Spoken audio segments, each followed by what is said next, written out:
আজকে আমি ঈশ্বরের বাক্য থেকে দেখব দাউদ কেন ঈশ্বরের মনের মতো লোক ছিলেন। আমরা পেরিত তার 13 অধ্যায় 22 পদ পাঠ করব। পরে তিনি তাহাকে সরাইয়া দিয়া তাহাদের রাজা হইবার জন্য দাউদকে উৎপন্ন করিলেন, যাহার পক্ষে তিনি সাক্ষ্য দিয়া বলিলেন, আমি যিশয়ের পুত্র দাউদকে পাইয়াছি, সে আমার মনের মতো লোক, সে আমার সমস্ত ইচ্ছা পালন করিবে।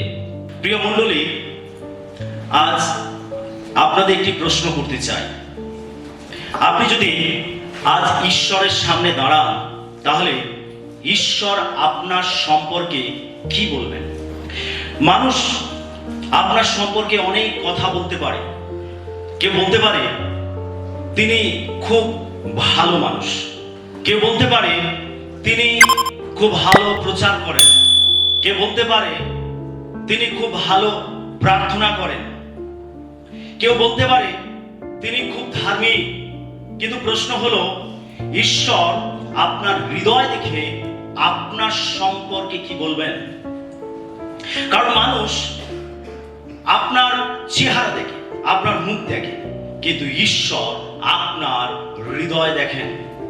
মানুষ আপনার রবিবার দেখে, ঈশ্বর আপনার সোমবার থেকে শনিবার দেখেন।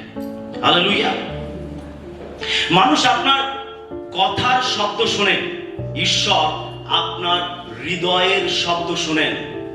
আর বাইবেলে এমন একজন মানুষ ছিলেন যার সম্পর্কে ঈশ্বর নিজেই এই সাক্ষ্য দিয়ে বলেছেন, বা বলা যেতে পারে যে ঈশ্বর নিজে তার সম্বন্ধে এই সার্টিফিকেট দিয়েছিলেন, সে আমার মনের মতো লোক, আর তার নাম হলো দাউদ।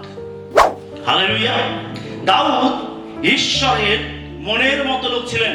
ঈশ্বর নিজে এই সার্টিফিকেট দিয়েছেন, লোকেরা দেয়নি, জগতের মানুষ দেয়নি। ঈশ্বর নিজে বলেছেন যে আমার মনের মতো লোক আমি দাউদকে পেয়েছি। কি আশ্চর্যের বিষয়!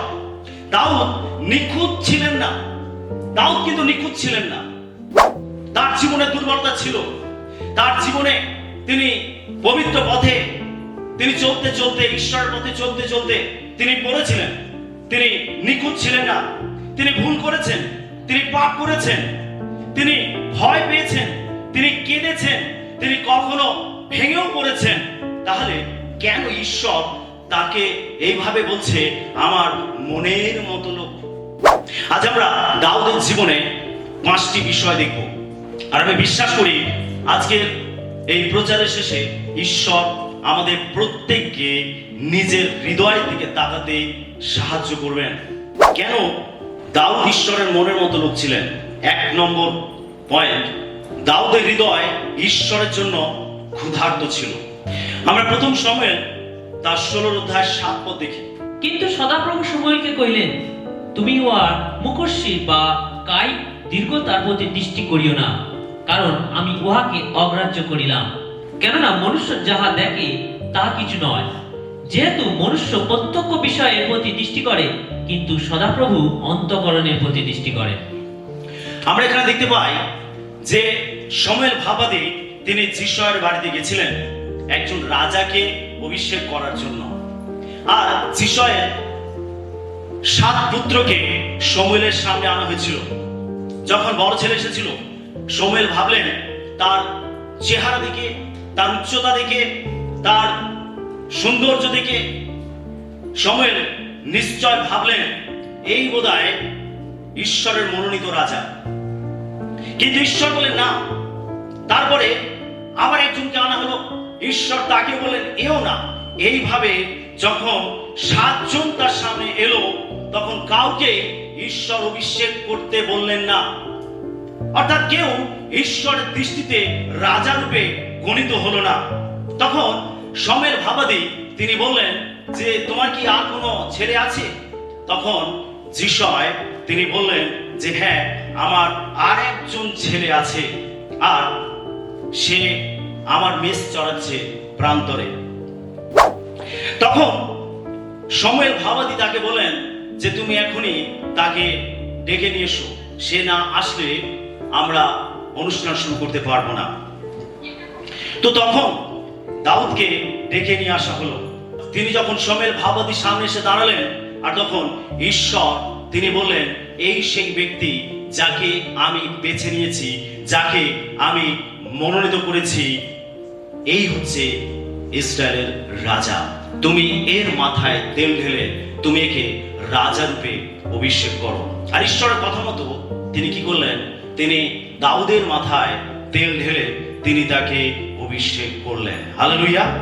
এখানে আমরা দেখতে পাই যে দাউদ ছিল পরিবারের ছোট ছেলে, এবং পরিবারের বিশেষ অনুষ্ঠানে এই দাউদকে নিয়ে আসা হয়নি বা তাকে এই অনুষ্ঠানে অংশ করা হয়নি। তার বাবা বা তার ভাইরা তাকে সেইভাবে গ্রাহ্য করেনি বা সেইভাবে তাকে নিয়ে চিন্তা ভাবনাও করেনি যে পুরো পরিবার যে একটা অনুষ্ঠানে মিলিত হবে, পুরো অনুষ্ঠানটাকে পালন করবে।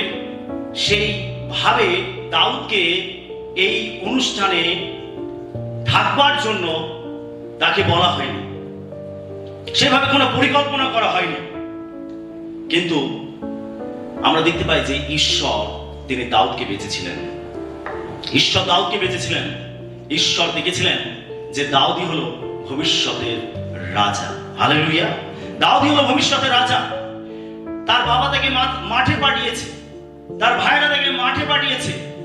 ঈশ্বর তাকে রাজ্যে প্রধান জায়গায় বসানোর জন্য ঈশ্বর তাকে এই মাঠে প্রস্তুত করেছিলেন। হালেলুয়া। তার বাবা তাকে প্রান্তরে পাঠিয়েছে, মাঠে পাঠিয়েছে, আর ঈশ্বর এই মাঠেই দাউদকে প্রস্তুত করেছেন ভবিষ্যতে রাজা হওয়ার জন্য। হয়তো আজ আপনি মনে করছেন আমাকে কেউ গুরুত্ব দেয় না, আমার কথা কেউ শোনে না, আমার জীবন খুব সাধারণ। কিন্তু শুনুন, মানুষের চোখে আপনি যতই ছোট হন, ঈশ্বরের চোখে আপনি ততই মূল্যবান। দাউদ যখন মাঠে ছিল তখন কেউ জানতো না যে এই দাউদ কে, এটা কেউ জানতো না। দাউদ মাঠে একাকী থাকতো, তার পরিবারের সঙ্গে থাকতো না, তার আত্মীয় স্বজন তার সঙ্গে থাকতো না। দাউদ মাঠে একা থাকতো, প্রান্তরে একা থাকতো। দাউদকে জানতো না লোকেরা দাউদ মাঠে কি করছে, দাউদ মাঠে কিভাবে চলছে, কিভাবে সে জীবন কাটাচ্ছে, এটা কেউ জানতো না, কেউ দেখতো না। কিন্তু ঈশ্বর জানতেন যে প্রান্তরে দাউদ একাকী কি করছে। হালেলুয়া। ঈশ্বর তিনি দেখেন আমাদের গোপন জীবন। ঈশ্বর দেখেন আমাদের গোপন জীবন। লোকেরা দাউদকে দেখেনি, দাউদ প্রান্তরে কি করছে, দাউদ সম্বন্ধে তারা জানতো না যে দাউদ প্রান্তরে কি করছে। শুধু কি মেষ চড়াচ্ছে, শুধু কি সে তার দায়িত্ব পালন করছে, শুধু কি তার কাজ করছে, নাকি তার সঙ্গে সে অন্য কিছু করছে, এটা লোকেরা জানতো না। কেন? লোকেরা তার সঙ্গে থাকতো না, সে প্রান্তরে একাকী থাকতো। যেরকম গোপন জায়গায় আপনার বিশ্বস্ততা ঈশ্বর দেখেন।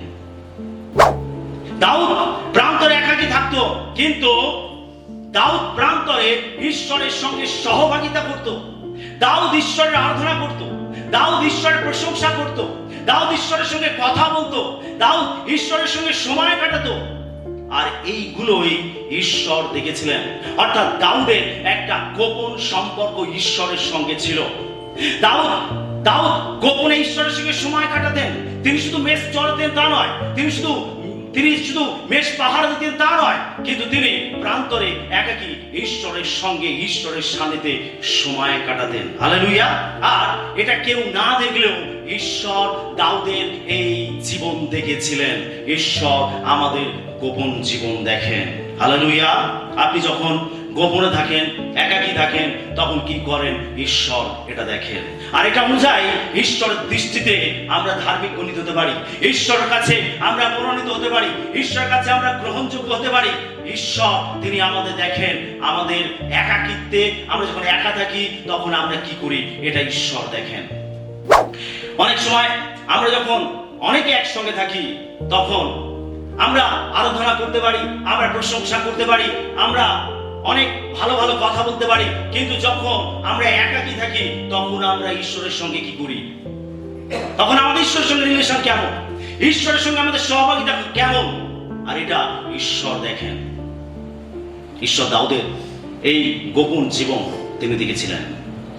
তিনি প্রান্তরে একাকী থাকতেন, সেখানে কেউ থাকতো না, কি করছে না করছে কেউ জানতো না, কিন্তু ঈশ্বর প্রান্তরে তার সঙ্গে ছিলেন। ঈশ্বর দাউদের এই গোপন জীবন দেখেছিলেন।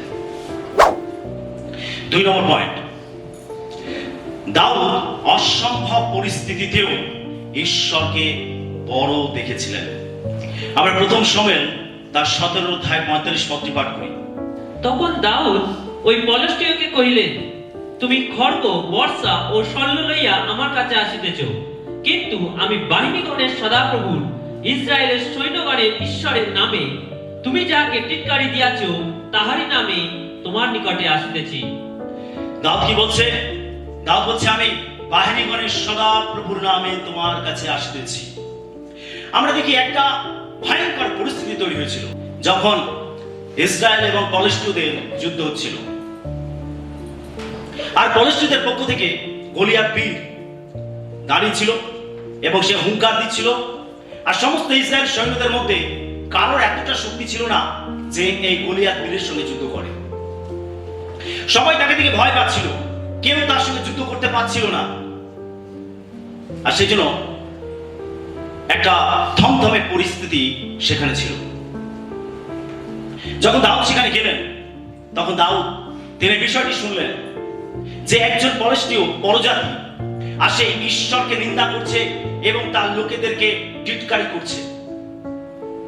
আর এটা দাউদ সহ্য করতে পারেনি। দাউদ তখন এই গলিয়াত বীরের সামনে দাঁড়িয়েছিল। দাউদ ঈশ্বরের নাম নিয়ে গলিয়াত বীরের সঙ্গে যুদ্ধ করেছিল। দাউদ বলেছিল যে তুমি আসছো তোমার ঢাল তরোয়াল নিয়ে, তোমার সাজসজ্জা নিয়ে, কিন্তু আমি তোমার কাছে আসছি বাহিনীগণের সদাপ্রভুর নাম নিয়ে। হালেলুয়া।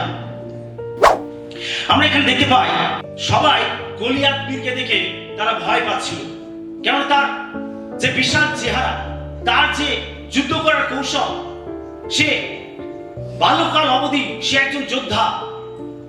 আর এই জন্য সকলে তাকে ভয় পাচ্ছিল।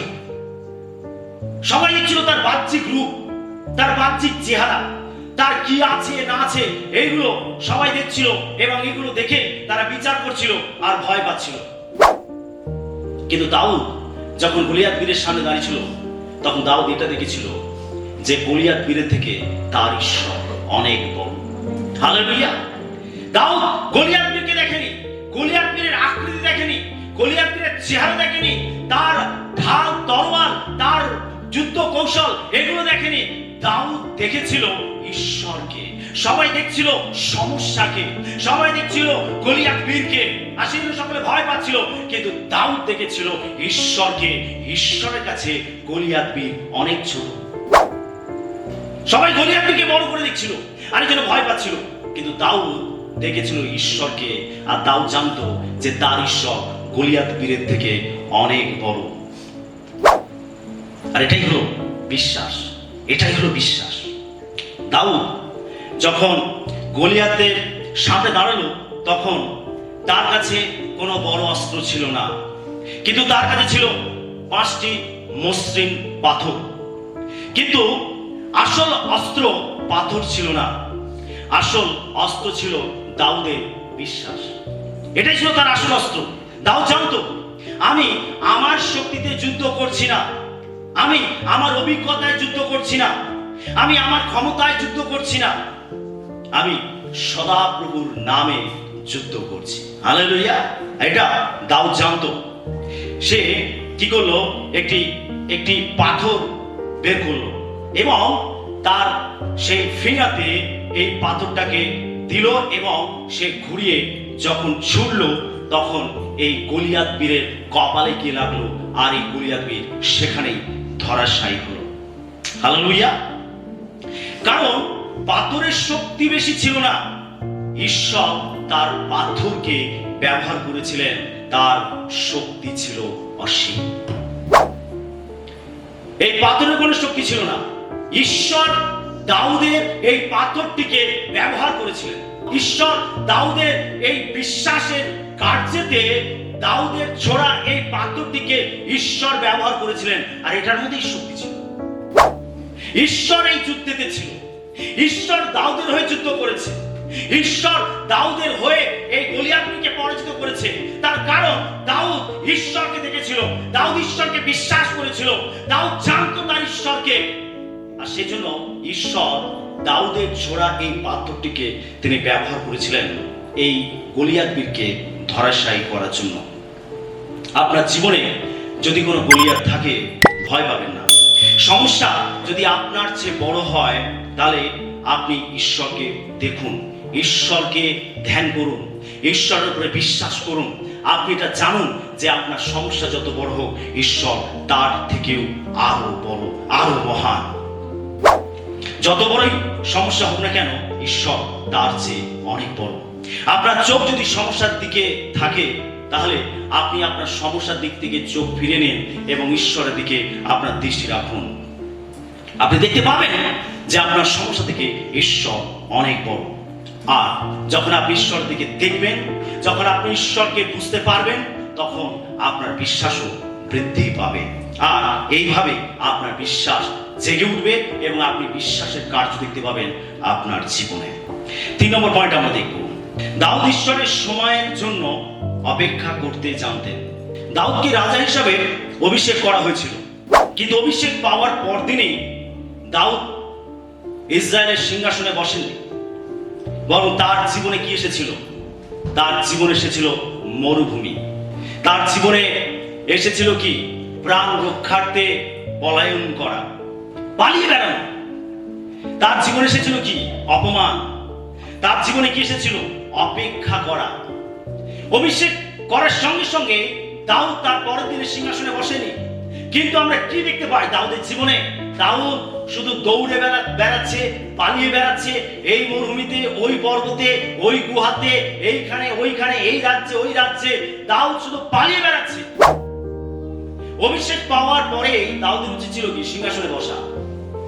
কিন্তু অভিষেক করার সঙ্গে সঙ্গে দাউদ তিনি সিংহাসনে বসেননি, তিনি শুধু পালিয়ে বেরিয়েছেন, দৌড়ে বেরিয়েছেন। কখনো মরুভূমিতে, কখনো এই প্রান্তরে, কখনো ওই গুহাতে, কখনো এই রাজ্যে ওই রাজ্যে, বিভিন্ন জায়গায় শুধু পালিয়ে বেরিয়েছে নিজের প্রাণ বাঁচানোর জন্য। তার কারণ রাজা শাউল তখন ইসরায়েলের রাজা ছিল, আর এই শাউল রাজা দাউদের জীবনের অভিষেক দেখে ঈর্ষান্বিত হয়েছিল, আর সেজন্য তাকে হত্যা করতে চাইছিল, তাকে মেরে ফেলতে চাইছিল। আর তাই দাউদ এই শাউলের ভয়তে প্রাণ বাঁচানোর জন্য এখানে ওখানে লুকিয়ে বেড়াচ্ছিল, পালিয়ে বেড়াচ্ছিল। অভিষেক পাওয়ার পরেই দাউদ সিংহাসনে বসেনি, বরং তার জীবনে কি এসেছিল? মরুভূমি। তার জীবনে কি এসেছিল? ভয়। তার জীবনে কি এসেছিল? পালিয়ে বেড়ানো। তার জীবনে কি এসেছিল? অপমান। তাকে অপেক্ষা করতে হয়েছিল একটা নির্দিষ্ট সময়ের জন্য। কারণ ঈশ্বর কখনো শুধু আপনাকে আশীর্বাদ দিতে চান না, তিনি আপনাকে আশীর্বাদ বহন করার মতো মানুষও তৈরি করতে চান। তিনি শুধু আপনাকে আশীর্বাদ দিতে চান না, কিন্তু তিনি আপনাকে আশীর্বাদ বহন করার মতো মানুষও বানাতে চান, যাতে আপনি আশীর্বাদ বহন করতে পারেন। এই রকম মানুষ তিনি বানাতে চান। শুধু তিনি যে আমাদেরকে আশীর্বাদ দেবেন তা নয়, তিনি আমাদের আশীর্বাদ যাতে আমরা বহন করতে পারি, তার জন্য তিনি আমাদেরকে প্রস্তুত করেন। আমরা প্রথম সময়ের 24-এ আমরা একটি ঘটনা দেখতে পাই। শাউল দাউদকে হত্যা করতে যাচ্ছিল। একদিন শাউল একটা গুহাতে গিয়ে প্রবেশ করলো দাউদকে খুঁজতে খুঁজতে। আর শাউল জানতো না যে দাউদ সেই গুহার ভেতরেই রয়েছে। আর যখন শাউল তার দলবল নিয়ে, তার সৈন্য সামন্ত নিয়ে এই গুহাতে গেল এবং সেখানে গিয়ে বিশ্রাম নিচ্ছিল, দাউদের লোকেরা আগে থেকে সে গুহার ভেতরে ছিল। আর দাউদের লোকেরা দাউদকে বলে, এই একটা সুযোগ, এখনই তুমি শাউলকে হত্যা করো, মেরে ফেলো, তোমার শত্রুকে মেরে ফেলো, যে তোমাকে বারবার আক্রমণ করছে, তোমাকে মারতে চাইছে, তোমার কাছে যখন সুযোগ এসেছে তুমি তাকে মেরে ফেলো। আপনি জেনে রাখুন, আজ ঈশ্বর আপনার শত্রুকে আপনার হাতে তুলে দিতে পারেন। আমেন। আপনার শত্রুকে আপনার হাতে তুলে দিতে পারেন। ঈশ্বর দাউদের শত্রুকে দাউদের কাছে নিয়ে এসেছিল। দাউদ চাইলে তার শত্রুকে তিনি মেরে ফেলতে পারতেন। এটি ছিল দাউদের জন্য একটা বিশাল সুযোগ, শাউলকে মেরে ফেলা। সে চাইলে শাউলকে হত্যা করতে পারত, কিন্তু দাউদ তা করলো না। আমরা প্রথম শমূয়েল 24:6 পদটি পাঠ করি। আর তিনি আপন লোকদিগকে কহিলেন, আমার প্রভুর প্রতি সদাপ্রভুর অভিষিক্ত ব্যক্তির প্রতি এমন কর্ম করিতে, তাহার বিরুদ্ধে আমার হস্ত বিস্তার করিতে সদাপ্রভু আমাকে না দিও, কেননা তিনি সদাপ্রভুর অভিষিক্ত ব্যক্তি। দাউদ জানতো ঈশ্বর আমাকে রাজা বানানোর প্রতিশ্রুতি দিয়েছেন, তাই রাজা হওয়ার জন্য আমাকে ঈশ্বরের নিয়ম ভাঙতে হবে না। এটা দাউদ জানতো। দাউদ জানতো যে ঈশ্বর তাকে রাজা রূপে অভিষেক করেছে, আর ঈশ্বর যখন তাকে রাজা রূপে অভিষেক করেছে তখন রাজা হওয়ার জন্য ঈশ্বরের যে নিয়ম, সেই নিয়ম তাকে ভাঙতে হবে না, সেই নিয়মের বিরুদ্ধে তাকে যেতে হবে না, সেই নিয়মকে ভঙ্গন করতে হবে না। ঈশ্বর যখন তাকে অভিষেক করেছে, ঈশ্বর তার সময় তাকে অবশ্যই সিংহাসনে বসাবেন, আর এটা দাউদ জানতো। হালেলুয়া। সেজন্য দাউদ যখন তার কাছে সুযোগ এসেছিল ইসরায়েলের প্রথম রাজা শাউলকে তিনি হত্যা করেনি। দাউদ জানতো যে শাউল একজন ঈশ্বর অভিষিক্ত ব্যক্তি। শমূয়েল ভাবাদি তাকে অভিষেক করেছে। দাউদের আগে এই শমূয়েল ভাবাদি তাকে অভিষেক করেছে রাজা রূপে। ঈশ্বর তাকে বেঁচেছেন, সে ঈশ্বরের অভিষিক্ত ব্যক্তি, ঈশ্বর দ্বারা তাকে অভিষেক করা হয়েছে, আর এটা দাউদ জানতো। আর সেজন্য দাউদের কাছে সুযোগ আসলেও দাউদ ঈশ্বরের এই অভিষিক্ত ব্যক্তির উপরে তিনি হাত তোলেননি, তাকে তিনি হত্যা করেননি। এটি মনে রাখবেন, ঈশ্বরের প্রতিশ্রুতি পূর্ণ করার জন্য আপনাকে ঈশ্বরের নীতি ভাঙতে হবে না। ঈশ্বরের প্রতিশ্রুতিকে যদি আমরা রক্ষা করতে চাই, তাহলে আমরা কখনো ঈশ্বরের নিয়মকে ভাঙতে পারি না। ঈশ্বর যখন প্রতিশ্রুতি করেছেন, ঈশ্বর যখন প্রতিশ্রুতি দিয়েছেন, সেই প্রতিশ্রুতিকে ঈশ্বর তার সময় মতো পূরণ করবেন। হালেলুয়া। সেজন্য আমরা যেন তাড়াহুড়ো না করি। আমরা দেখতে পাই যে ঈশ্বর আব্রাহামকে প্রতিশ্রুতি দিয়েছিলেন, আমি তোমাকে তোমার ঔরসজাত সন্তান দেব। কিন্তু আব্রাহাম কি করেছিল? ঈশ্বর যখন আব্রাহামকে এই প্রতিশ্রুতি দিয়েছিলেন, আমি তোমাকে তোমার ঔরসজাত সন্তান দেব, তখন আব্রাহাম এবং সারা তারা দুজনে মিলে আলোচনা করেছিল, বোধহয় আমাদের মাধ্যমে হবে না, আর আমার যে দাসী হাগারের মাধ্যমে বোধহয় এই সন্তান ঈশ্বর দেবেন। আর সেজন্য সারা কি করেছিল? হাগারের সঙ্গে আব্রাহামের বিয়ে দিয়েছিল, এবং তার গর্ভে আব্রাহামের সন্তান জন্মেছিল, যার নাম হয়েছিল ইসমাইল। আর এটা করে তারা তাদের জীবনে অনেক বড় জটিলতা, অনেক বড় সমস্যা নিয়ে এসেছিল। আব্রাহাম তারা ঈশ্বরের কাছ থেকে প্রতিশ্রুতি পেয়েছিল, কিন্তু এই প্রতিশ্রুতিকে পূরণ করতে গিয়ে তারা কি করলো? ঈশ্বরের নিয়মকে ভেঙে ফেললো, আর তার ফলে কি হলো? অনেক বড় জটিলতা, অনেক বড় সমস্যা। Hallelujah, hallelujah. সেজন্য ঈশ্বরের প্রতিশ্রুতি পূর্ণ করার জন্য আপনাকে ঈশ্বরের নীতি ভাঙতে হবে না।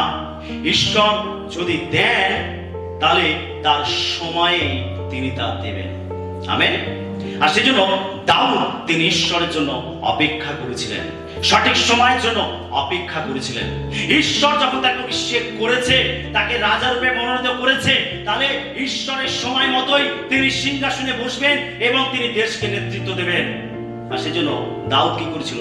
ঈশ্বরের সময়ের জন্য অপেক্ষা করেছিলেন। তিনি ঈশ্বরের নীতিকে তিনি ভাঙেননি। তিনি সুযোগ পেয়েও রাজা শাউলকে তিনি হত্যা করেননি। দাউদ কেন ঈশ্বরের মনের মতো লোক ছিলেন? দাউদ ঈশ্বরের সময়ের জন্য অপেক্ষা করেছিলেন।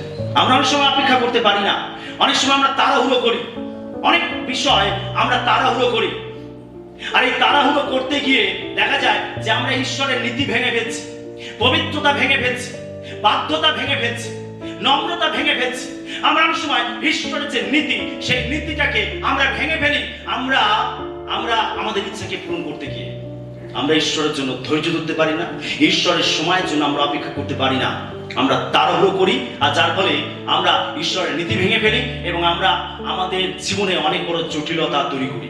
কিন্তু দাউদ তা করেনি। দাউদ তিনি ঈশ্বরের সময়ের জন্য অপেক্ষা করেছিলেন। হালেলুয়া। 4 নম্বর পয়েন্ট আমরা দেখব, দাউদ পাপের পরে ঈশ্বরের কাছ থেকে পালিয়ে যাননি, তিনি ফিরে এসেছিলেন। এটি হয়তো দাউদের জীবনের সবচেয়ে হৃদয়স্পর্শী বিষয়। এই ঘটনাটি, দাউদ পাপ করেছিলেন, দাউদ পাপ করেছিলেন, গুরুতর পাপ করেছিলেন। কিন্তু ঈশ্বর যখন তাকে তার পাপ দেখালেন, দাউদ বললেন, আমি সদা প্রভুর বিরুদ্ধে পাপ করিয়াছি, আমরা 2 শমূয়েল তার 12-13 পাঠ করি। তখন দাউদ নাতনকে কহিলেন, আমি সদাপ্রভুর বিরুদ্ধে পাপ করিয়াছি। নাতন দাউদকে কহিলেন, সদাপ্রভু আপনার পাপ দূর করিলেন, আপনি মরিবেন না। দাউদ কি করেছিলেন? পাপ করেছিলেন, বৎসেবার সঙ্গে ব্যভিচার করেছিলেন, অতি ঘৃণ্য পাপ করেছিলেন, গুরুতর পাপ করেছিলেন। আর এই পাপকে তিনি ঢেকে রেখেছিলেন, তিনি গোপনে করেছিলেন। দাউদ ভেবেছিলেন যে কেউ এটা দেখেনি, কেউ এটা জানে না। সবাই যখন যুদ্ধ ক্ষেত্রে গেছে, যুদ্ধেতে যখন পুরো দেশ ব্যস্ত, তার লোকেরা ব্যস্ত, তার সৈন্য সামন্ত ব্যস্ত, তখন দাউদ যুদ্ধেতে না গিয়ে তিনি ঘরেতেই ছিলেন, তার রাজপ্রাসাদেই ছিলেন। আর তিনি বৎসেবাকে দেখেছিলেন। বৎসেবাকে দেখে তার খুব ভালো লেগেছিল, আর বৎসেবাকে রাজপ্রাসাদে ডেকে এনে তার সঙ্গে ব্যভিচার করেছিল। তার গর্ভে সন্তান এসেছিল। সেজন্য আমাদের এটা জেনে রাখতে হবে যে আমরা সবার চোখকে আড়াল করতে পারি, কিন্তু ঈশ্বরের চোখকে আমরা কখনো আড়াল করতে পারি না। হালেলুয়া। যেন আপনি পাপ সম্বন্ধে সচেতন হন। দাউদ ভেবেছিল কেউ দেখেনি, তাকে কেউ জানে না, কোনোভাবে এটাকে সে ম্যানেজ করে নেবে। কিন্তু বিষয়টি আরো জটিল হয়ে গেল। ঈশ্বর কি করলেন? দাউদকে চেতনা দেওয়ার জন্য তিনি নাতন ভাবদিকে পাঠালেন, যাও দাউদকে গিয়ে বলো যে সে এই পাপ করেছে। নাতন ভাবদি দাউদকে চেতনা দিয়েছিল, একটা দৃষ্টান্তের মধ্যে থেকে তাকে চেতনা দিয়েছিল। নাতন ভাবদি বলেছিল যে এক নগরে একজন ধনবান ব্যক্তি ছিল আর একজন দরিদ্র ব্যক্তি ছিল। ধনবানের অনেক মেষ ছিল, কিন্তু ওই দরিদ্রের একটি মাত্র মেষ ছিল। আর সে তার কোলে শুতো, তার সঙ্গে থাকতো একেবারে সন্তানের মতো। যখন ধনবানের বাড়িতে আত্মীয় আসলো, তখন সে কি করলো? তার নিজের মেষপাল থেকে মেষ না মেরে সে কি করলো? ওই দরিদ্রের কাছ থেকে তার বল দেখিয়ে, তার শক্তি দেখিয়ে সে সেই মেষটিকে ছিনিয়ে আনলো এবং তাকে মেরে তার মাংস পাক করে তার আত্মীয়কে, তার লোকেদেরকে খেতে দিল। আর এই কথা শুনে দাউদ রেগে গেল, কে সেই ব্যক্তি? তখন নাতন ভাবদি বলছে, আপনি সেই ব্যক্তি, আপনি পাপ করেছেন। দেখুন, যখন নাতন ভাবদি দাউদকে চেতনা দিলেন, দাউদ কিন্তু তার পাপকে অস্বীকার করেনি। দাউদ তিনি এখানে কি বলছেন? আমি সদাপ্রভুর বিরুদ্ধে পাপ করেছি। পাপ থেকে পালিয়ে যায়নি, ঈশ্বর থেকে পালিয়ে যায়নি, বরং দাউদ তার পাপকে স্বীকার করলেন। তিনি স্বীকার করেছিলেন তার দুর্বলতা, স্বীকার করেছিলেন তার পাপকে।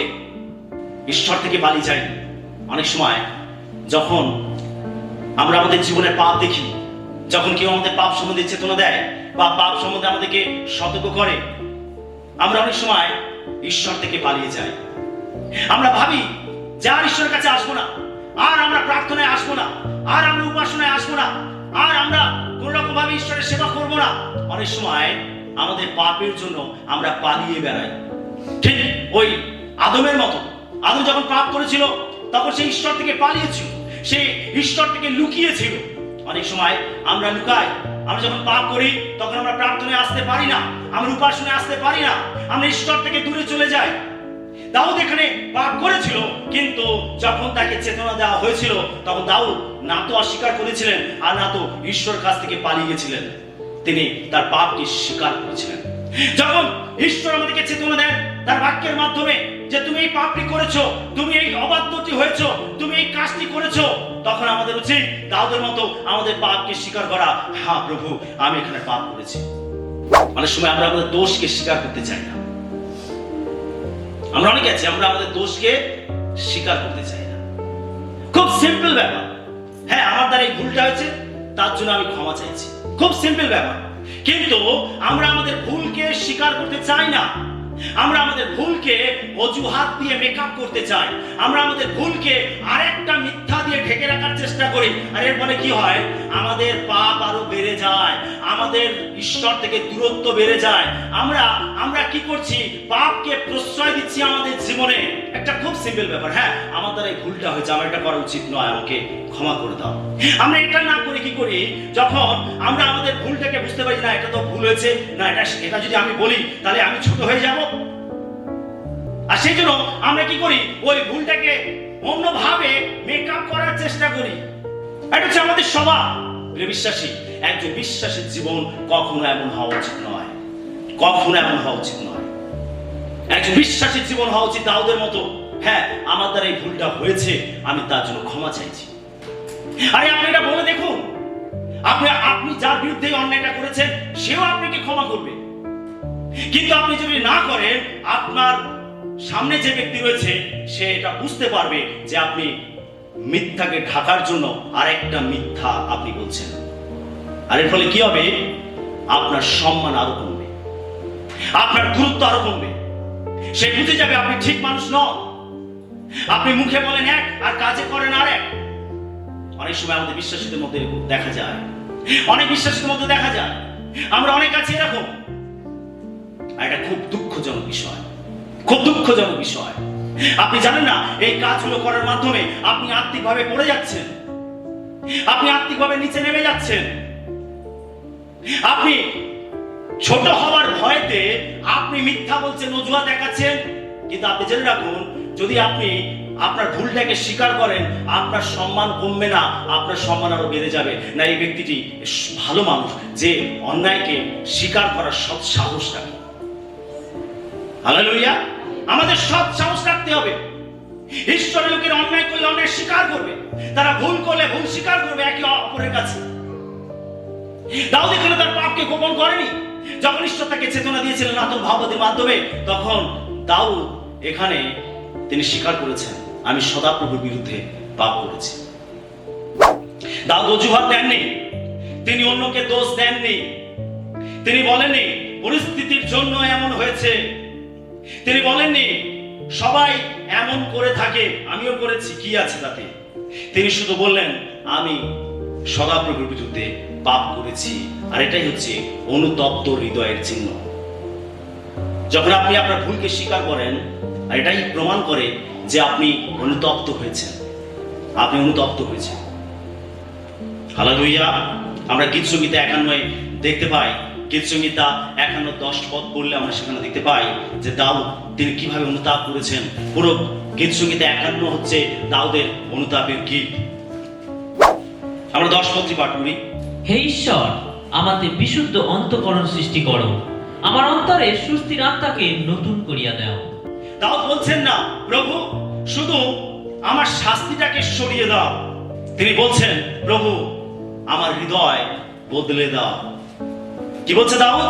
আমার হৃদয় বদলে দাও, আমার জীবন থেকে শাস্তি সরিয়ে দাও। এটা বলছেন না, তিনি বলছেন আমার হৃদয়কে বদলে দাও। আর এটাই হচ্ছে আসল প্রার্থনা, এটা হচ্ছে আসল প্রার্থনা। আমার হৃদয়কে বদলে দাও, আমাকে বিশুদ্ধ করো, আমাকে পবিত্র করো, যেন আমি তোমার উপস্থিতি থেকে বঞ্চিত না হই। আর এটা হচ্ছে আসল প্রার্থনা।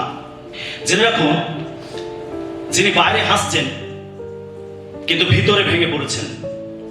কেউ জানে না আপনার সংগ্রাম, কেউ জানে না আপনার রাতের কান্না, কেউ জানে না আপনি কতবার পড়ে গেছেন। কিন্তু আজ ঈশ্বর বলছেন তুমি আমার কাছে ফিরে এসো।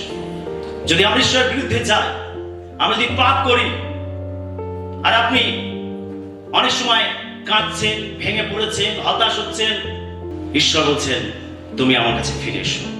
আপনার ব্যর্থতাই আপনার জীবনের শেষ কথা নয়। যেরকম আপনার পাপ আপনার পরিচয় নয়।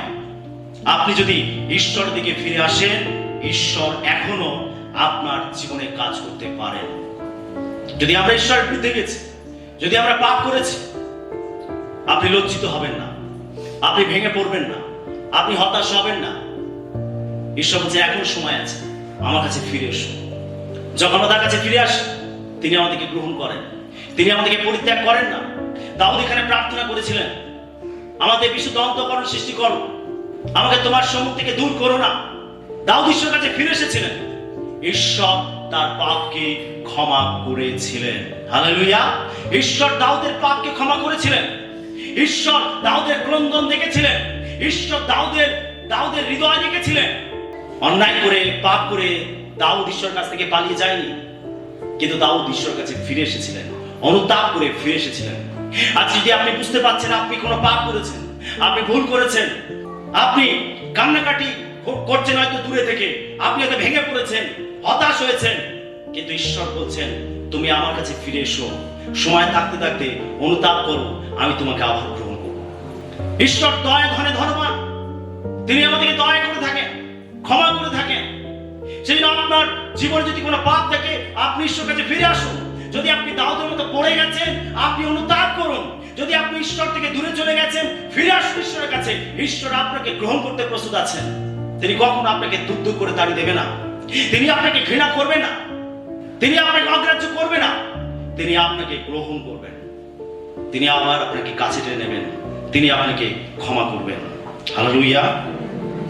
5 নম্বর পয়েন্ট আমরা দেখব, দাউদের সবচেয়ে বড় আকাঙ্ক্ষা ছিল ঈশ্বর, ঈশ্বরের হাত নয়। আমরা গীত সংহিতা তার 27:4 পদ পাঠ করি। সদাপ্রভুর কাছে আমি একটি বিষয় যাচনা করিয়াছি, তাহারই অন্বেষণ করিব, যেন জীবনের সমুদয় দিন সদাপ্রভুর গিয়ে বাস করি, সদাপ্রভুর সৌন্দর্য দেখিবার ও তাহার মন্দিরে অনুসন্ধান করিবার জন্য। এখানে দাউদ তিনি বলছেন, আমি একটি বিষয় চেয়েছি, ঈশ্বরের কাছে আমি একটি বিষয় চেয়েছি। তিনি একটি জিনিস চেয়েছিলেন। দাউদের কাছে যদি প্রশ্ন করা হতো, দাউদ তুমি কি চাও, তাহলে দাউদ বলতে পারতো, আমি আরো বড় রাজ্য চাই, আরো সম্পদ চাই, আরো বিজয় চাই। দাউদ এগুলো বলতে পারতো, কিন্তু দাউদ কি বলছে, আমি সদাপ্রভুকে চাই। হালেলুয়া। একজন রাজা কি চাইবে? আরো রাজ্য, আরো সম্পদ, এগুলো চাইবে একজন রাজা। কিন্তু দাউদকে যদি এই প্রশ্ন করা হতো, দাউদ তুমি তোমার জীবনে কি চাও, দাউদ তিনি এখানে বলছেন, গীত সংগীত তার 27:4 তিনি বলছেন, আমি একটি বিষয় চাই, কেবল সদাপ্রভু আমি তোমাকে চাই। আর এটাই ছিল দাউদের আকাঙ্ক্ষা। দাউদ ঈশ্বরকে চেয়েছিলেন। দাউদ ঈশ্বরের হাত চায়নি, ঈশ্বরকে চেয়েছিলেন। আর এটা ছিল দাউদের জীবনের সব থেকে গুরুত্বপূর্ণ দিক। আর যে জন্য ঈশ্বর দাউদের সম্বন্ধে বলেছেন, আমি মনের মতো লোক দাউদকে পেয়েছি।